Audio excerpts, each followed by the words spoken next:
Oh, I'm running short of words right now, but I cannot afford this because I have to speak. Thank you so much for all the love, for all the warmth.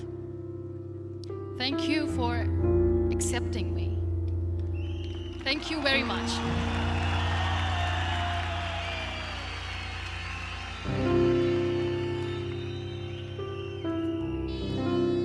Well, I always start my talk with a disclaimer.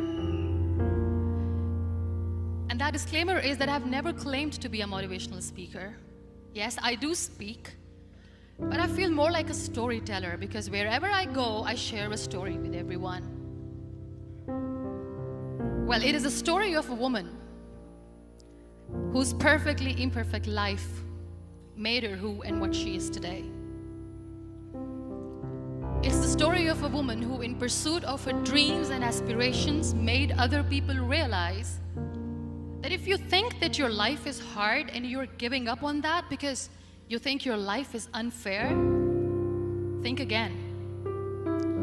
Because when you think that way, you are being unfair to your own self. It's the story of a woman who made people realize that sometimes problems are not too big. We are too small because we cannot handle them.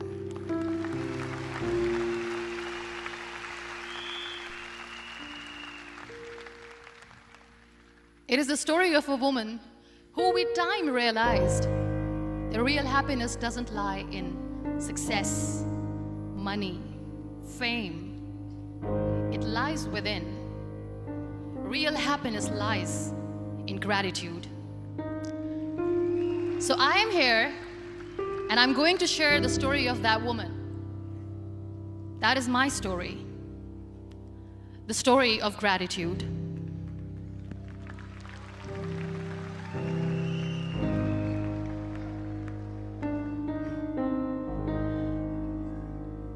I love you too. I love you all. I believe in the power of words. Many people speak before they think. But I know the value of words. The words can make you, break you, they can heal your soul, they can damage you forever. So I always try to use the positive words in my life wherever I go. They call it adversity, I call it opportunity. They call it weakness, I call it strength. They call me disabled, I call myself differently abled. They see my disability. They see my disability, I see my ability. There are some incidents that happen in your life, and those incidents are so strong that they change your DNA. Those incidents or accidents are so strong that they break you physically. They deform your body, but they transform your soul.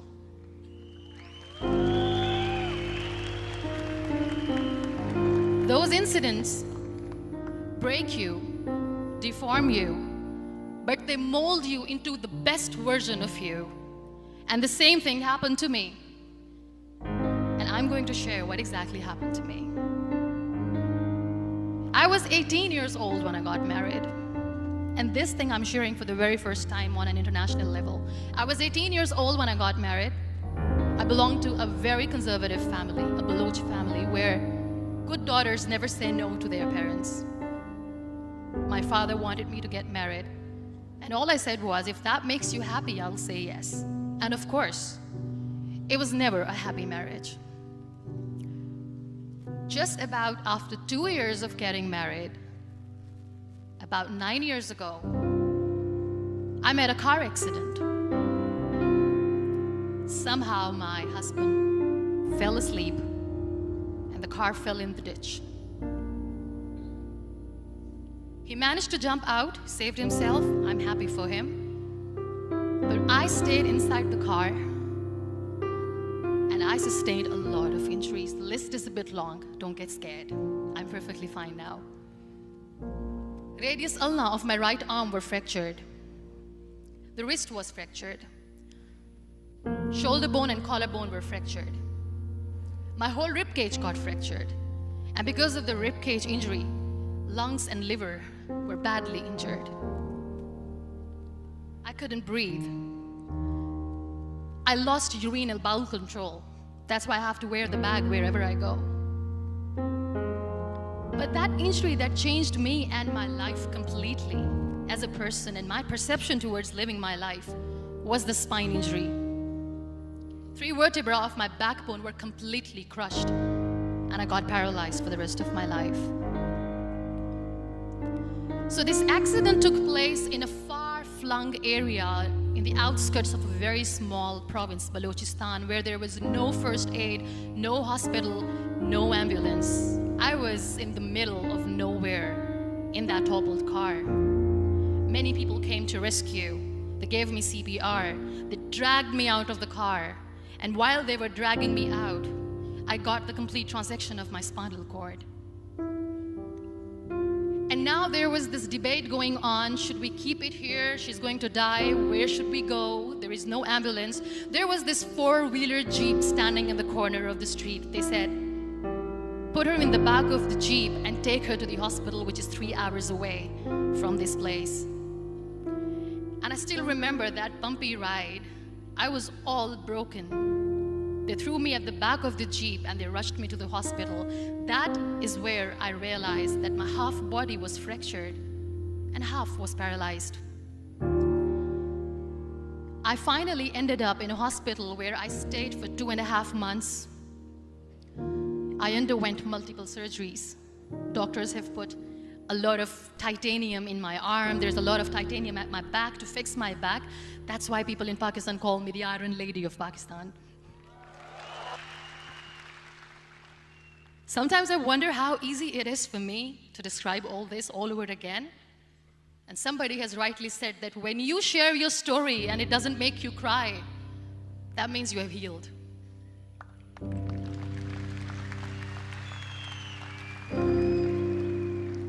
Those 2.5 months in the hospital were dreadful. I will not make up stories just to inspire you. I was at the verge of despair. One day, doctor came to me and he said, well, I heard that you wanted to be an artist, but you ended up being a housewife. I have a bad news for you. You won't be able to paint again because your wrist and your arm are so deformed, you won't be able to hold a pen again. And I stayed quiet.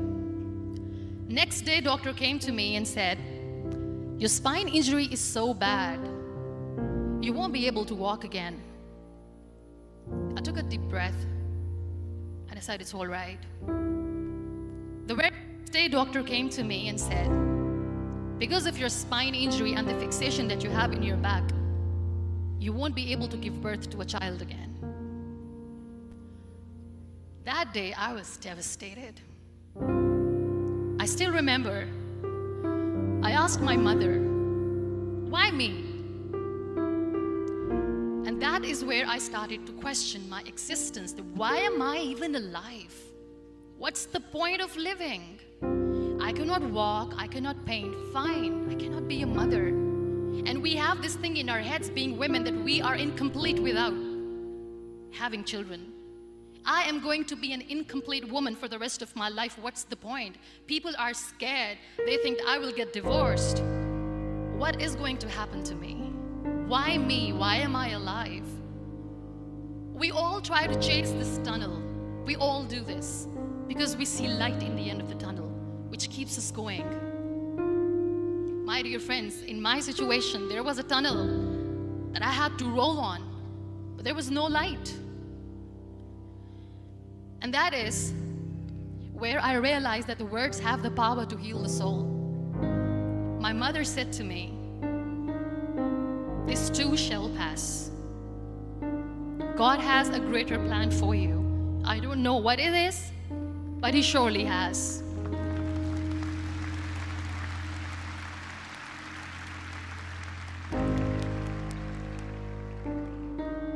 All that distress and grief, somehow or the other, those words were so magical that they kept me going. I was trying to put that smile on my face all the time, was hiding. It was so hard to hide the pain, which was there. But all I knew was that if I will give up, my mother and my brothers will give up too. I cannot see them crying with me. So what kept me going was One day I asked my brothers, I know I have a deformed hand, but I'm tired of looking at these white walls in the hospital and wearing these white scrubs. I'm getting tired of this. I want to add more colors to my life. I want to do something.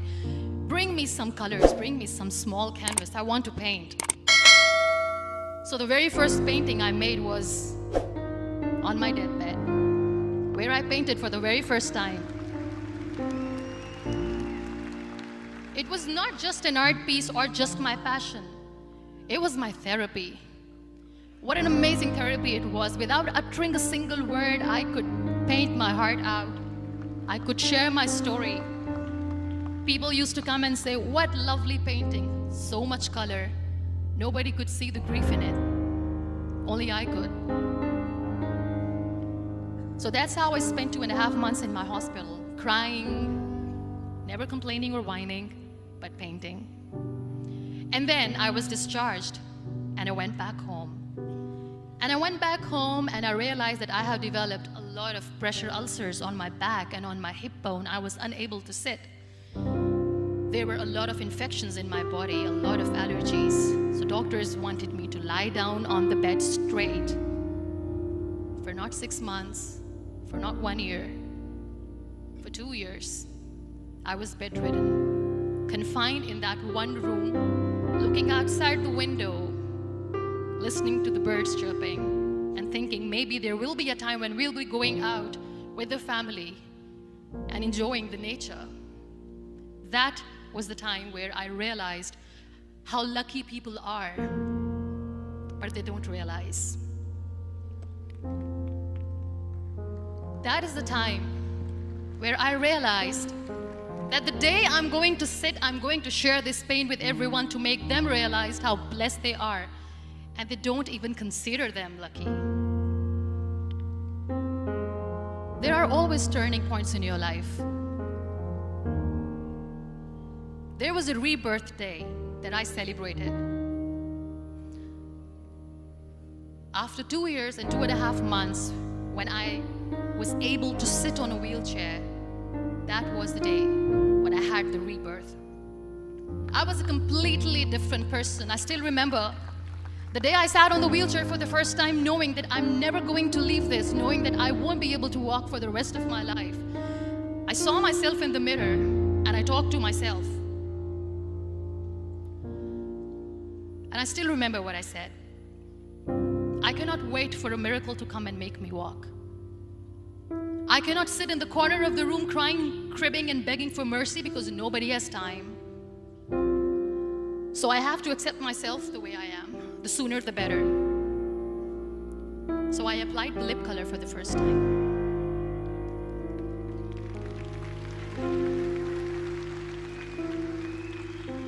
And I erased it. And I cried. And I said, what am I doing? A person on a wheelchair should not do this. What will people say? Clean it up. Put it again. This time I put it for myself, because I wanted to feel perfect from within. And that day I decided that I'm going to live life for myself. I am not going to be that perfect person for someone. I am just going to take this moment and I will make it perfect for myself. And you know how it all began? That day I decided that I'm going to fight my fears. We all have fears. Fear of unknown, fear of known, fear of losing people, fear of losing health, money.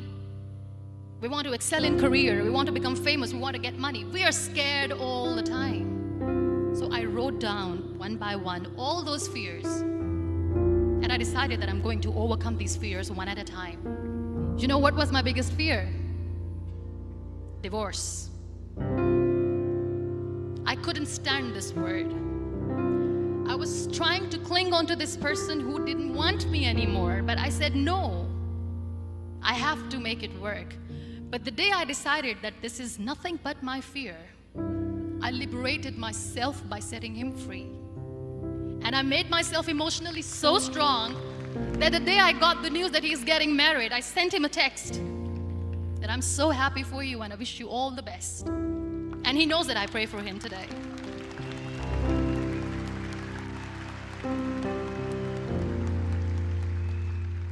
My biggest fear, number 2, was I won't be able to be a mother again. And that was quite devastating for me. But then I realized there are so many children in the world, all they want is acceptance. So there is no point of crying, just go and adopt one. And that's what I did.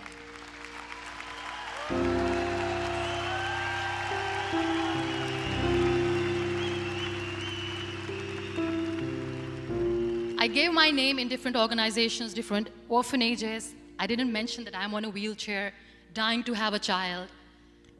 So I just told them that this is Muniba Mazari and she wants to adopt a boy or girl, whatsoever, but I want to adopt a kid. And I waited patiently. 2 years later, I got this call from a very small city in Pakistan. I got a call and they said, "Are you Muniba Mazari? There is a baby boy and would you like to adopt?"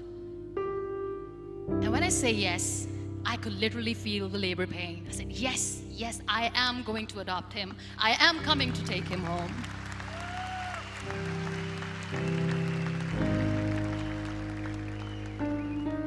And when I reached there, the man was sitting and he was looking at me from head to toe. And in back of my head, I kept thinking that, oh my God, he's going to say she's on the wheelchair, she doesn't deserve it. How is she going to take care of him? And I looked at him and I said, "Do not judge me because I'm on the wheelchair." But you know what he said? He said, "I know you will be the best mother of this child. You both are lucky to have each other."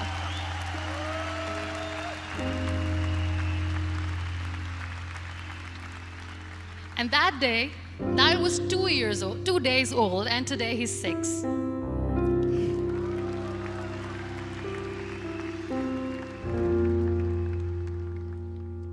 You'll be surprised to know another bigger fear that I had in me. It was facing people. I used to hide myself from people. When I was on bed for 2 years, I used to keep the door closed. I used to pretend that I'm not going to meet anyone, tell them that I'm sleeping. You know why? Because I couldn't stand that sympathy that they had for me. They used to treat me like a patient. When I used to smile, they used to look at me and say that, "You're smiling, are you okay?" I was tired of this question being asked, "Are you sick?" Well, a lady yesterday at the airport asked me, "Are you sick?" And I said, "Well, besides the spinal cord injury, I'm fine, I guess."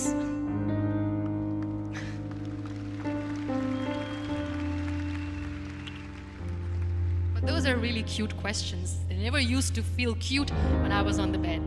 So I used to hide myself from people, knowing that, oh my God, I'm not going to see that sympathy in their eyes. It's all right. And today I'm here speaking to all these amazing people because I have overcome the fear.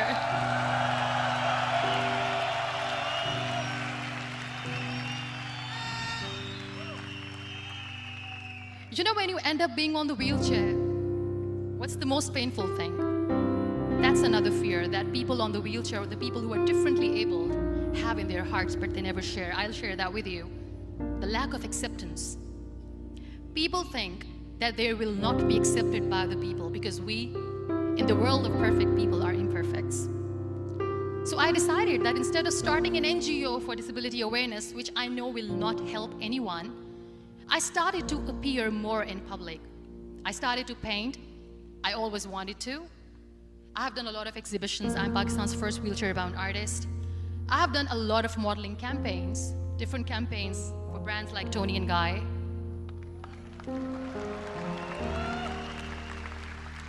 I have done some really funny, breaking the barriers kind of modeling.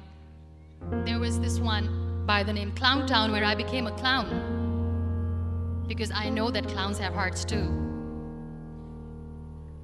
And then I also decided that if I really want to make the difference, I am not going to let people use me for their polio campaigns where they will make you a victim and an emblem of misery and mercy and will say that, you know what, give polio drops to your children or they'll become like this girl.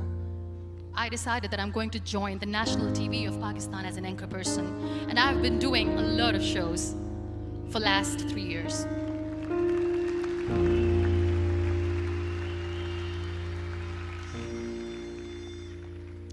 So when you accept yourself the way you are, the world recognizes you. It all starts from within. Thank you. I became the National Goodwill Ambassador for UN Women Pakistan, and now I speak for the rights of women, children. We talk about inclusion, diversity, gender equality, which is a must. I was featured in BBC 100 Women for 2015. I'm one of the Forbes 30 under 30 for 2016. And it all didn't happen alone. You all are thriving in your careers. You have bigger dreams and aspirations in life. Always remember one thing. On the road to success, there is always we, not me. Do not think that you alone can achieve things. No. There is always another person who is standing behind you, maybe not coming on the forefront, but behind you, praying for you and supporting you. Never lose that person. Never.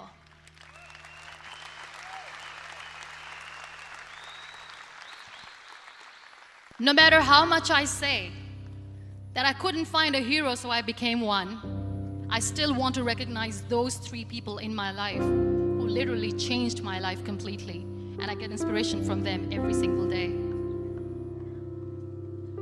Waleed Khan. Many people know about the terrorist attacks in Pakistan. We have lost many people. And I'm sharing this with a very heavy heart because we actually have lost a lot of people in this huge turmoil of terrorism. These people are barbarians. They do not see people. They're even worse than animals. They have killed people in mosques. They have killed people in churches, temples, even in schools. There was this terrorist attack in Army Public School, Peshawar, where these terrorists entered in an examination hall and they killed our children. And in that attack, that day, this beautiful boy, Waleed Khan, who was my hero, my real life hero, was the proctor who was taking care of the students, was keeping an eye on the students. Those barbarians shot him 3 times in the face, 5 times on his body, and he fell down. I was asked to give a talk in the school after a week of that terrorist attack. With a very heavy heart, I went there and I spoke. We sang a few national songs. I thought that maybe I've done my part, but deep inside, it was killing me. I could see children injured. I could see children sitting on the wheelchairs, looking at me, wondering, what next? What was our fault? Just because we were here to give examination, we have been shot. So many people, so many children lost their friends. Their classrooms were empty. The next day they went to the classroom. So this kid, Waleed Khan, I was asked that he is in a hospital right now, and you have to go and see him and motivate him and tell him that it's going to be okay. And when I saw Waleed Khan coming on the wheelchair for the first time in front of me, his face was all deformed. His leg was fractured, his arm was fractured. He couldn't talk, he lost his teeth. He cannot sneeze, he cannot smell. He cannot eat. And I kept thinking, what should I say? That everything is going to be all right? No, nothing is all right. And while I was juggling with the words, what to say, what not to say, this beautiful child, Waleed Khan, came to me and he said, "Are you Muniba Mazari?" I said, "Yes." He said, "Baji, let's take a selfie."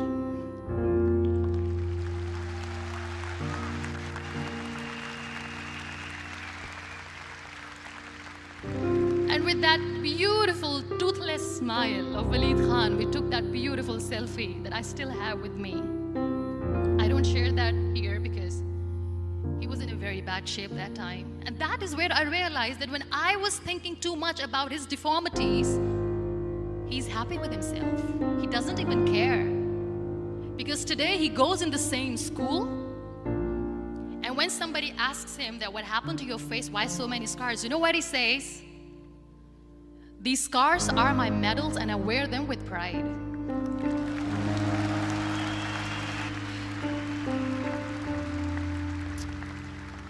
And how beautifully he says that terrorists wanted me not to study. I am going to study. I will become a doctor one day.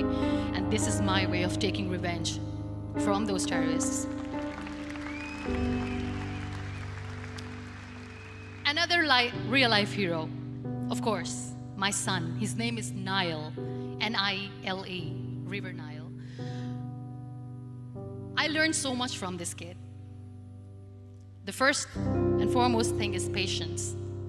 How to be patient when you know that your mother cannot walk, when you know that your mother is different from the other women, when you know that your mother cannot go out and play with you. How to stay calm. He loves football. And when we got the very first football, he was 4 years old. He was super excited. I still remember he came in the room and he said, "Mom, let's play football." And he kept the ball in my feet. And he said, "Let's kick it." And that day I felt disabled. I said, "I cannot kick the ball." And I was down with the same face. He looked at me and he said, "Well, that's all right. Your legs are not working, but your hands do. Let's play catch the ball."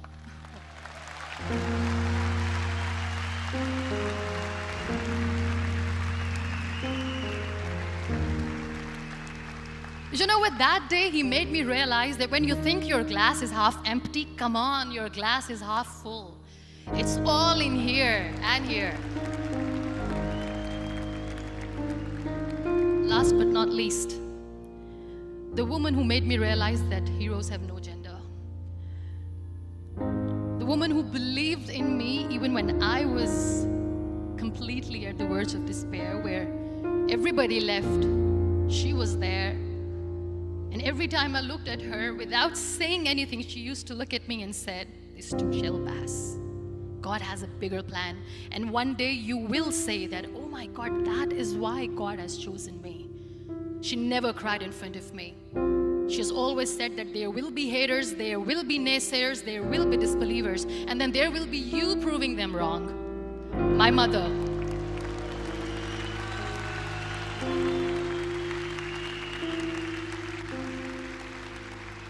Whatever I am today, I'm nothing without her. I'm nothing without her. Thank you, Mama. I wish you were here. Thank you for making me who I am today.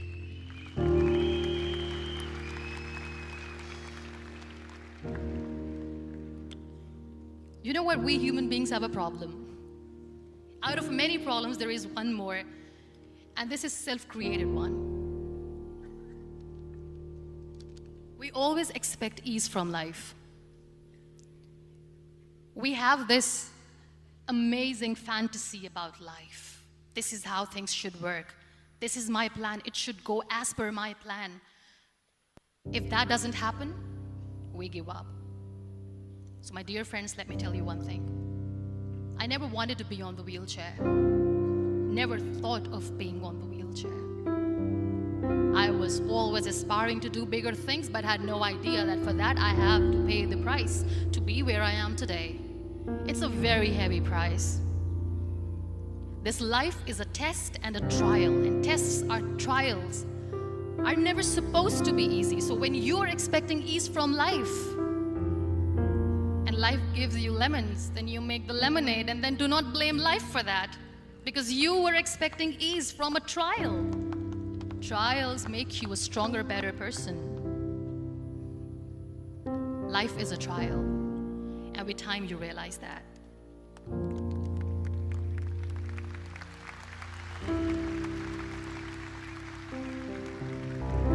It is okay to be scared. It is okay to cry. Everything is okay, but giving up should not be an option. They always say that failure is not an option. Failure should be an option, because when you fail, you get up, and then you fail, and then you get up, and that keeps you going. That's how humans are strong.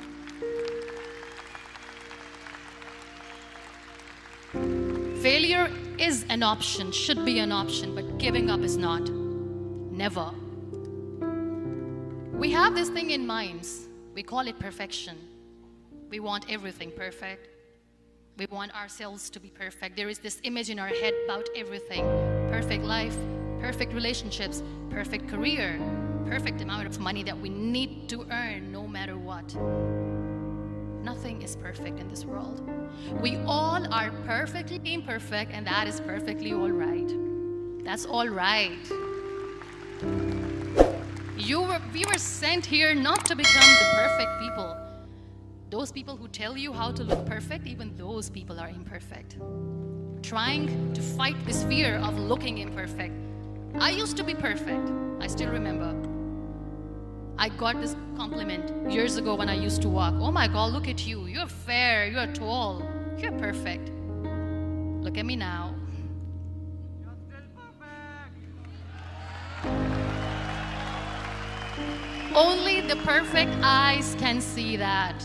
Only the perfect eyes will see that. Only the perfect eyes will see that. So yes, in all those imperfections, you have to listen to your heart. You don't have to look good for people. You don't have to be perfect just because other people want you to be perfect. If your soul is perfect from within, that's all right. This is all what you want. This is all what you need to be. Our society has made very weird kind of norms to look perfect and great. For men, it's different. For women, it's different. We think too much about what people say. We listen to ourselves too little. You know what makes you perfect? When you make someone smile. You know what makes you perfect? When you try to do something good for the people around you. You know what makes you perfect? When you feel someone's pain. And how beautiful pain is that it connects you with people. No other medium can connect you with others but pain. That's why I always say that I'm in pain, and that's a blessing in disguise for me. Today, just because I'm in pain and I'm on the wheelchair, I work for children. Being the head of CSR for a company, we conduct medical camps in far-flung areas of Pakistan where so many kids die because they don't have medical facilities. And I personally believe just because they cannot afford to live doesn't mean we'll let them die. So we give them money, we give them medical treatment, we try to heal their wounds, physical and emotional. And I also work for the beautiful people, we call them third gender, the transgender community of Pakistan. You know what connects me with them? All my imperfections. When I go and I hug them, they never judge me. And this very good friend of mine, her name is Bijli. Bijli means electricity. She calls herself electricity. And I said, are you electricity? She says, no, I'm lightning. I'm as strong as lightning. Because we have very bad power outage, so she doesn't want me to call her electricity. So she says, I am very strong. I'm thunder, I'm lightning. She came to me, and the first time I hugged her, she said, you are just like me. And I said, yes, I am like you. Because to people, we are so imperfect. So how beautiful these imperfections are, that because of these imperfections you can connect with people. Then why are we all running after being perfect? What's the point?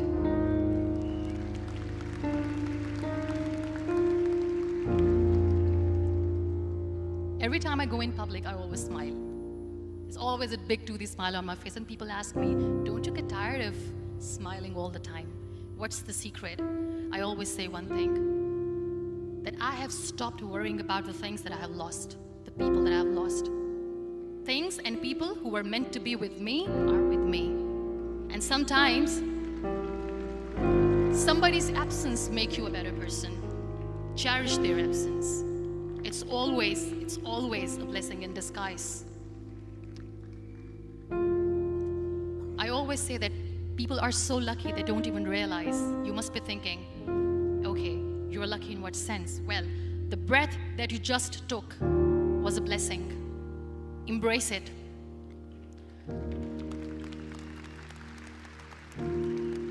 There are so many people in the world who are dreaming to live a life that you are living right now. You have no idea. Embrace each and every breath that you are taking. Celebrate your life. Live it. Don't die before your death. We all die.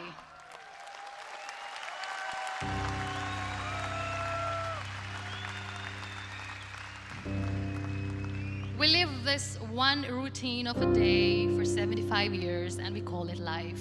No, that's not life. If you're still thinking why you have been sent here, if you're still juggling with the concept of why you are here, you haven't lived yet. You work hard, you make money, you do it for yourself. That's not life. You go out, you seek for people who need your help, you make their lives better. You become that sponge which can absorb all the negativity, and you become that person who can emit beautiful, positive vibes. And when you realize that you have changed someone's life, and because of you, this person didn't give up, that is the day when you live. Always.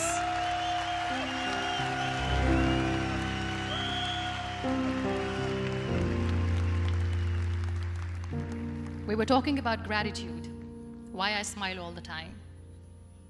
I cry all night when nobody sees me, because I'm a human and I have to keep the balance. And I smile all day because I know that if I will smile, I can make people smile. That keeps me going.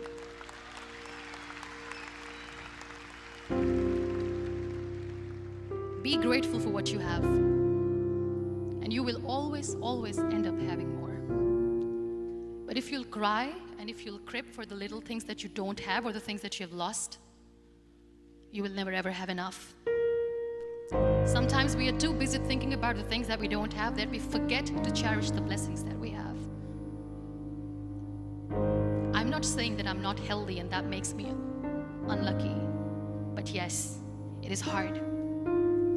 It is hard when I say that I cannot walk. It is hard to say when I wear this bag. It hurts. But I have to keep going, because never giving up is the way to live, always.